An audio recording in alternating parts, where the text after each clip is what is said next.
Oxidrake can be ran in many different ways, and this video is just gonna discuss one of the many ways you can run Oxidrake. But first of all, I just want to thank Gloomy Thoughts for giving me a secret ability coupling, and I really appreciate it. Like, I could not have gotten the secret ability on time if it weren't for Gloomy Thoughts, so thank you very much. Anyways, the personality that I'm running is very brawny, clumsy, sluggish to make it as hard hitting as possible. The item is Energy Orb, but you could also run Kabunga Coffee or Chocolate Bar. And if you run Chocolate Bar, that means you can actually use a 125 base power Outburst 2 times in a row. But anyways, let's get into the moves. The moves that I have are Rejuvenate, Driving Force, Outburst, and Steel Crusher. You could also run Bulk Up in place of Driving Force or Rejuvenate, or you could run Primal Slash instead of Outburst, whatever you prefer.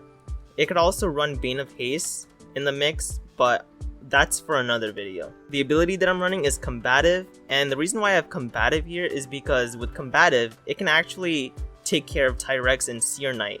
And what I mean by this is that if Tyrecks swaps in, it lowers your melee attack by 1, and then you gain +2 melee attack, and you can actually 2-hit KO Tyrecks or Searknight at that range with Driving Force. So if you think your opponent is going to swap in Tyrecks or Searknight to counter your Oxidrake, then you can just use Driving Force and it'll swap out Tyrecks or Searknight, and if they try to swap back in again, you'll just OHKO them. For the TPs, I have 200 health, 4 energy, 200 melee attack, 64 melee defense, and 32 range defense.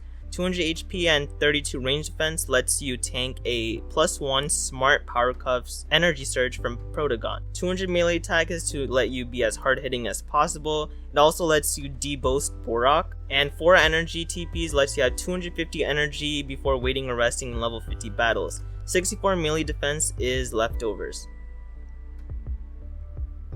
As for the team, I have Tatab to take care of Luminami, which is one of the few counters to Oxidrake. I wasn't actually sure about any other counters to Oxidrake, but Luminami was the first one I can think of. And there's actually another role for Tatab as well, and it's Wonder Herb.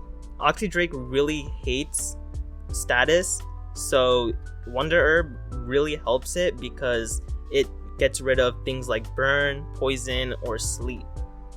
But you could also run Mysterious Dust on Oxidrake if you wanted, and you could swap Tatab out for something else.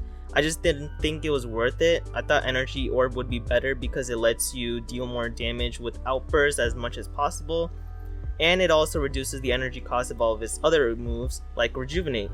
Namare pairs well with Oxidrake because it resists or is immune to all of Oxidrake's weaknesses. So Oxidrake is weak to Brawler and Light, which Namare resists, and it's also weak to Earth, which Namare is immune to. Earthsnack is for Baffle support, and it also pairs well with Namare because Earthsnack resists Dark, which Namare is weak to, and Namare resists Light and is immune to Spirit, which Earthsnack is both weak to. Borak is great for the Namare and Earthsnack core because Metatoad, Venolin, and Eloquena both take Namare hits very well, and Borak actually hits all 3 of those for super effective. So you can just swap Borak in and get a free Earthquake. Joltooth allows for semi-Bane of Haste on this team. Since Oxidrake is slow, it really helps Oxidrake if it's under Bane of Haste. And Joltooth also is just a great threat to have in any team, so I thought it was a great addition to the team. And with any semi-Bane of Haste team, you need to have a ranged attacking Bane of Haste threat. So I decided to bring back Volcanic Krakaloa, which helps to remove Icicle Traps and Poison Barbs. But since Krakaloa is not running Mysterious Dust, Tatab can actually help out curing poison using Wonder Herb. So that's the team. Hope you enjoy the battles.